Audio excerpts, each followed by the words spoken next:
Alors Yanis a développé tout un système basé sur les calculs modulaires pour créer des rythmes vraiment musicaux.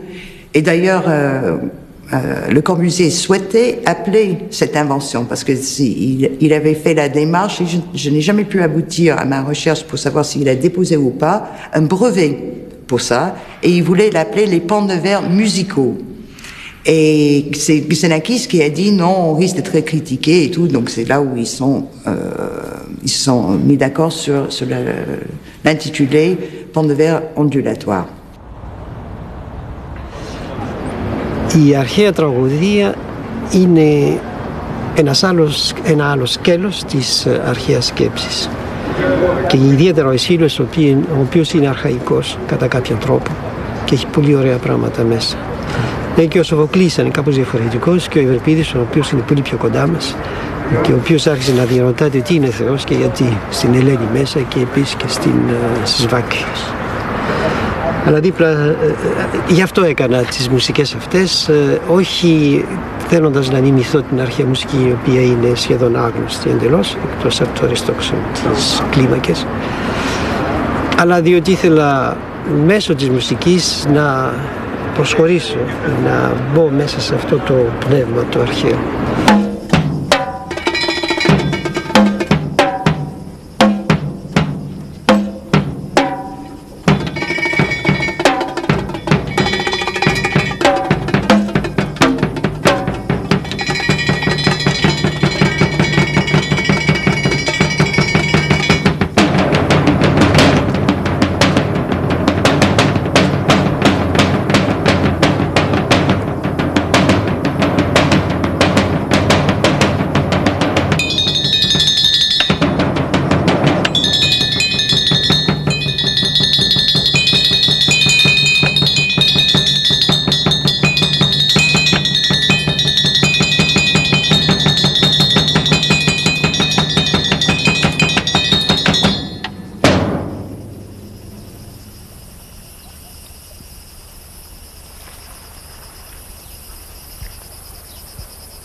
Η Ορέστια που παίζεται εδώ είναι βέβαια σύμφωνα με την παράδοση του Αισχύλου. Ο Αισχύλος έκανε κάτι ορισμένα πράγματα με την Ορέστια, δηλαδή με το μύθο αυτών των Ατριδών, πιο κοντά στην Αθήνα της εποχής του.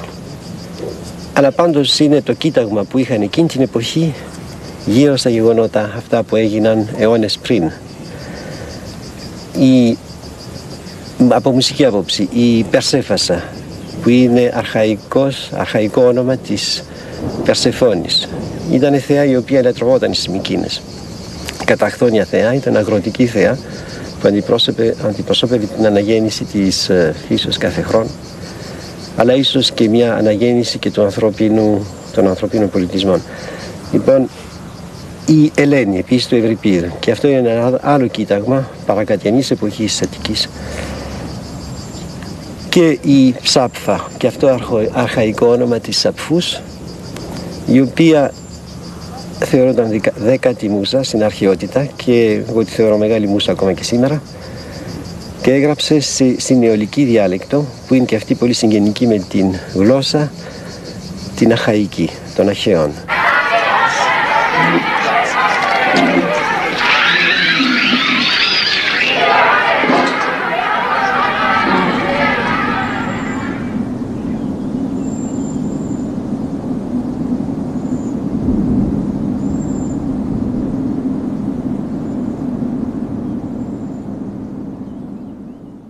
Στη δεκαετία του 60 δημοσιεύει το θεωρητικό βιβλίο Musique Formelle, τυποποιημένες μουσικές, και γράφει έργα όπως το Τεριτέκτορ, όπου μια τεράστια ορχήστρα είναι διασκορπισμένη ανάμεσα στο κοινό. Στη δεκαετία του 70 είναι η εποχή των κινήσεων Brown, των τεντρώσεων και των πολύτοπων που συνδυάζουν μουσική και οπτικό θέαμα.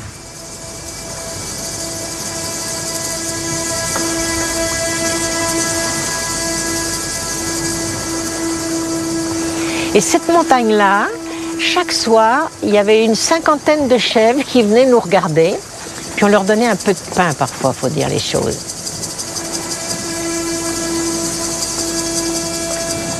Et Yanis leur jouait de la flûte. un petit peu plus loin, et elle dodelinait de la tête comme ça, et je pense qu'il a pensé aux chèvres à Mycène, ici. Il n'était pas question de retourner en Grèce, mais il était subjugué par les chèvres, là.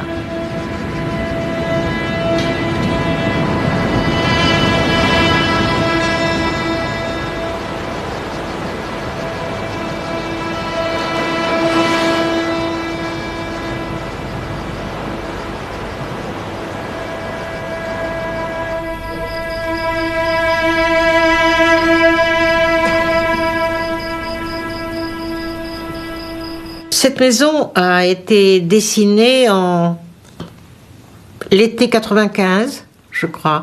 On était assis à la vieille bergerie, mais entre-temps, les enfants avaient grandi. Mahi et David, notre fille et son mari, nous ont donné 3 petits-enfants, Ulysse, Gaïa et Maya. Donc, on ne pouvait plus vivre simplement dans la vieille bergerie. Donc, on a fait une prolongation de la bergerie. Mais c'est pas Xenakis qui l'a dessiné, c'est l'architecte d'ici qui a prolongé la bergerie.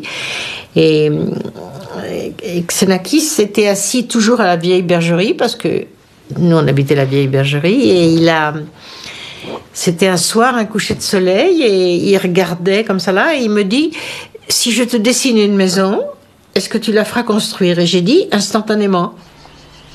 Mahi et David ont acheté dans Paris, dans le 13e arrondissement, ce qui est le rêve de tous les jeunes, c'est une villa avec un jardin.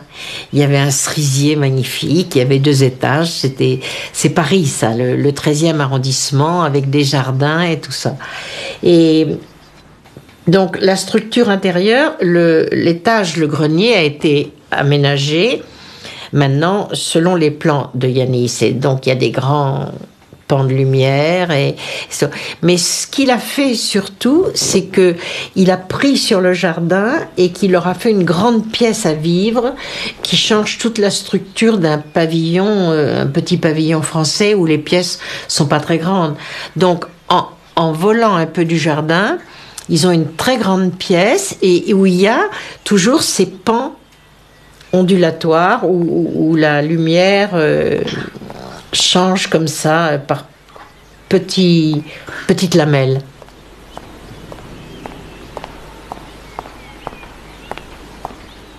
Ce qui m'a transmis en plus de ce qu'il voulait me transmettre, c'est ce qu'il a vécu lui, c'est-à-dire son espèce de fascination pour la nature sauvage, dans la Corse, j'allais dire dans la Grèce, mais c'était un petit peu pareil pour lui, puisque ça lui faisait penser à la Grèce. Mais c'était les moments extrêmes. Les moments extrêmes qu'on retrouve dans sa musique, de tension extrême. Donc c'est toujours... Si la mer était calme, ça ne l'intéressait pas. Donc il partait marcher dans la montagne sous le soleil à midi pour que ce soit bien chaud et que ce soit le plus dur possible. Et s'il y avait la tempête, là, il prenait son kayak et il partait en kayak avec moi dans les vagues. Et on manquait couler, on manquait se noyer, mais c'était ça les moments les plus importants et les plus fantastiques. Il recherchait ces moments-là. Et c'est vrai que dans sa musique, quand j'écoute sa musique maintenant, souvent, je retrouve ces moments de nature très violente qu'il allait chercher.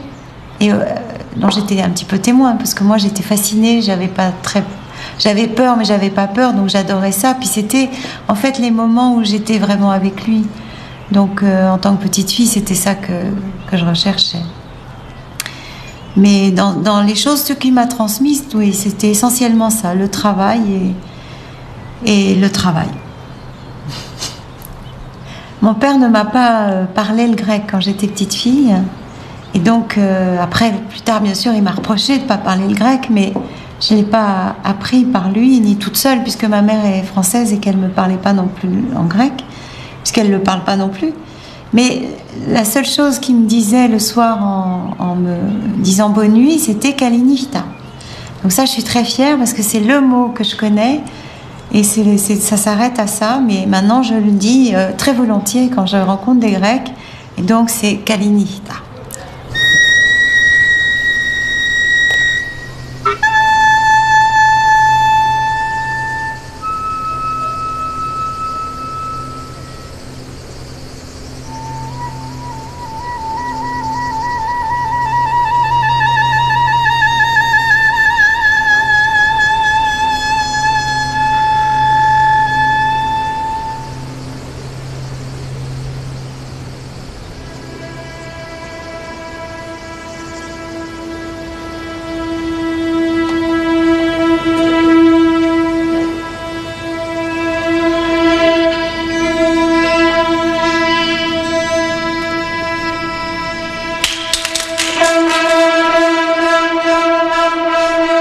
dit à Mâche qu'on arrivait le lundi ou le mardi d'une semaine, parce qu'il calculait son rythme en consultant pas du tout la météo.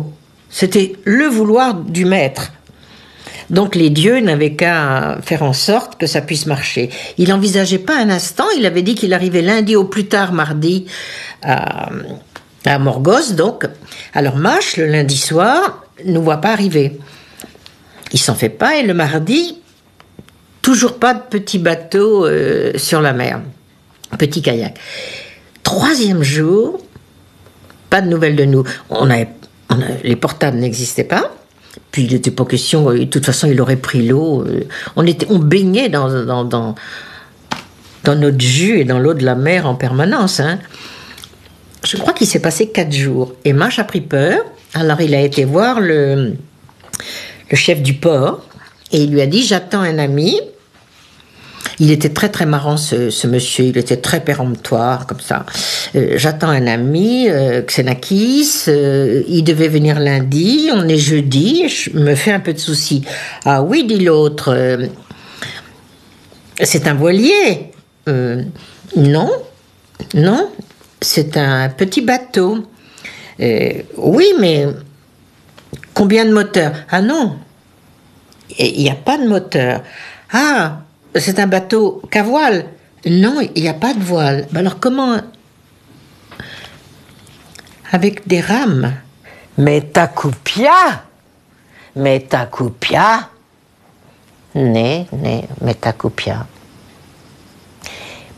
Et combien il mesure? Il dit 4 mètres. 4 mètres. Et quelle couleur? Il craignait, maintenant il s'attendait à tout. Blé, Metakupia. Mais il est fou, ton ami. Personne ne peut le trouver. Personne ne peut les trouver. Xenakis avait une conscience très forte d'être un exilé grec. L'étymologie de son nom lui paraissait significative. Et il me faisait penser très souvent à une phrase de Séphéris, qui est aussi un exilé, quelque chose comme « Opukenataxivepso yelava me pligoni ». Et il avait cette blessure sur son visage et dans son cœur. Et il a essayé de trouver un substitut à la Grèce au moment où il ne pouvait pas retourner dans son pays. Nous avons ensemble parcouru les côtes de la Corse en kayak, par exemple, parce que la Corse était ce qu'il y avait de plus proche de la Grèce comme paysage et comme façon de vivre aussi.